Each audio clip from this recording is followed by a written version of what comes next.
you and John got into this a bit on Wednesday night as it broke, really, during Rewind to Dynamite. Ludwig Kaiser, or El Grande Americano, real name Marcel Barthel, was arrested on Tuesday on a misdemeanor battery charge in Orange County, Florida. Turned himself in after learning of the active warrant while he was in Mexico working for AAA. He posted a $1,000 bond and was released the same night. And here's what the police report says. On April 23rd, so about a month ago, Barthel and a woman were in an elevator in their Orlando apartment complex.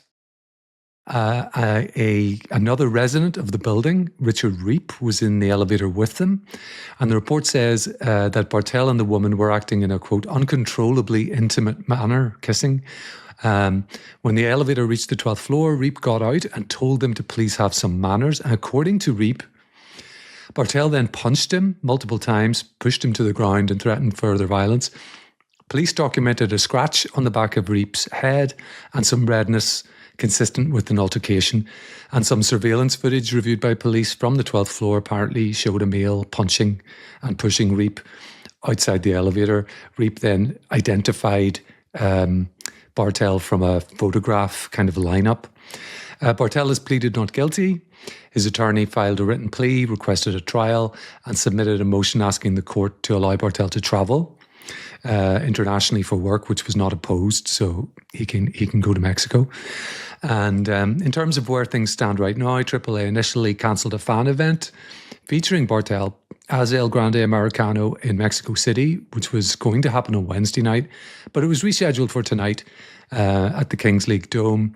And the mask versus mask match against Chad Gable's original El Grande Americano at AAA Noche de los Grandes on May 30th in Monterrey does appear to be going ahead as planned. And that's arguably the biggest match of Kaiser's career. This is going to be quite the crowd for this match. WWE has not made any official comment at all. Now, before I get your takeaway, I'm going to just mention that there is a different version of events circulating. And a lot of our listeners will be aware of that. So that's the only reason really I'm mentioning it. Raj Giri, founder of Wrestling Inc., did post a claimed account of events that differs. He says that the woman with Barthel was Andrea Bazarte, the WWE Spanish language host and AAA personality, and that the two were being affectionate, but in the words of the tweet, nothing crazy or out of the ordinary. Gary's account claims that Reep didn't say anything in the elevator. It was only after he got out on the 12th floor that he allegedly said something quite offensive, that you need to show some fucking respect before I call ice on that bitch. And Gary also claims that no punches were thrown and it was just a scuffle. It's a substantially different version of events from the one in the arrest warrant, but we should be completely clear. This account is not sourced. It's just Raj Giri saying, this is what I heard. It's presented as what he's heard, not attributed to a named source. The police report, on the other hand, is, a sworn affidavit, an official record by a responding officer. So they don't really deserve to be given the same weight. So I just want to be absolutely clear about that. But I think it's worth mentioning because it's out there, and I think a lot of our listeners will know that. So I don't know, what's your read on all of this? Just a note on that too. So Fightful also did have a note from Fightful Select stating, regarding Raj Giri's story about Ludwig Kaiser, that is the claim from some on WWE's side. Someone contacted Fightful with that story on Thursday, but we were unable to verify it ourselves. So maybe it at least indicates what the source of perhaps this story could be. Every side has its story. We've heard from one.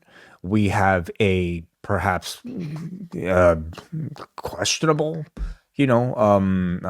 validity to another. Nonetheless, there is a more definitive side to Kaiser's story that I think has not been out yet. So it's hard to say exactly what happened, other than the fact that we know this altercation does exist on video. At least the punches, the physical side of it does exist on video. We don't know what words were exchanged, nor would maybe words necessarily justify in the court of law the physical altercation, from happening. However, I do think there is to this story. I think the very relevant aspect of how the public will view and how much they will sympathize with the Ludwig Kaiser, Marcel Barthel in this instance, depending on what exactly was said. All we know from Reap's side is that he's told the two of them to have some respect, have some manners, basically, like, get a room. And that seems like it's hard for me to think it would be enough to drive somebody to deliver like punches. So I feel like something is missing from that particular account. And again, we don't have the full story yet, but we have the suggestion from, according to Fightful, somebody from WWE side who says what may have been said might have been some reference towards ICE, towards Marcel Barthel's girlfriend. Yeah, two very different accounts, and I think it does give us a clue, at least, as to what why he's pleading not guilty in this. This may be his story that is being put out by himself or other people in WWE. So I guess this goes to a court at some point. It is, I think, fair to say, though, it's a misdemeanor battery charge. Barthel has no prior criminal record. Realistically, this is unlikely to result in any jail time, even if he's convicted. But as you say, the court of public opinion is a different thing, and these competing narratives are likely to keep this in the news as things go forward. Yeah.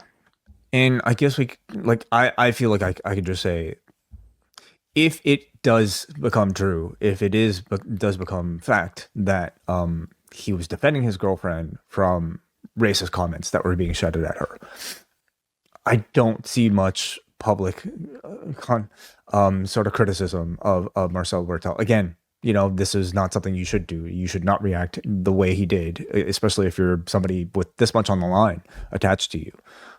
But I also don't think the public, if that is going to be the story, would see that much to blame him for if he did act that way.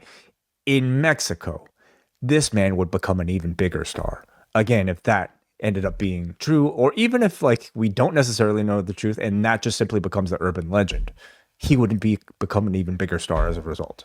If again, that is the story. Agreed. Yeah. And it's maybe we'll never know, because, if there's no audio recording of what was actually said, and that becomes the narrative here, it is interesting though. When I first heard it and read the police report, I thought the guy's gone mad. He's gone crazy to do this. When you hear the other account, you do tend to, like you said, a public figure getting into a violent altercation where there's security cameras around, never a good idea under really any circumstances. But I think a lot of people would have more sympathy for his reaction if his story, or the story that's being put about on his behalf, becomes the believed one. And we'll just have to see. I will be very curious to see if there's he's already over as hell, in Mexico. So I don't know if you'll hear an even more deafening reaction to him as a result of all of this, or any sort of change even in the reaction in the matches. But I would be curious somewhat if there's any sort of difference. But he's going to be incredibly popular in that match. I think he's going to be super over, as he has been on AAA each week. If the Post Wrestling Cafe were to undergo a drug test in the month of May, we would be testing positive because we are overloaded with content. We are going to be reviewing Hulk Hogan, Real American, all 4 episodes this month. Plus, we will go inside the Manosphere with a review of the latest Louis Theroux documentary. We will also have coverage of the Ronda Rousey-Gina Carano fight, also taking place on Netflix. Rewind Away tackles WCW Super Brawl 2, and we cover NXT TakeOver Brooklyn from 2015. All that, plus all of the XL editions on a weekly basis, Collision Course, Daredevil Born Again, and so much more. It can all be yours at postwrestlingcafe.com. $8 gets you in the door.